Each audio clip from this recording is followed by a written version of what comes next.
You ask Tiger to solve. This deals with linear equations with one unknown. The final result is z equals -43/7. Let's solve it step by step. Simplify the expression. Expand the parentheses. Simplify the arithmetic.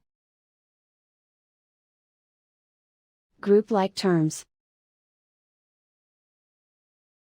Multiply the coefficients. Group all constants on the right side of the equation. Add 49 to both sides. Group like terms. Simplify the arithmetic.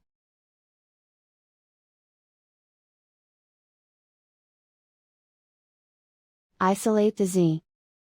Divide both sides by -7. Cancel out the negatives. Simplify the fraction. Move the negative sign from the denominator to the numerator. And so the final result is z equals -43/7.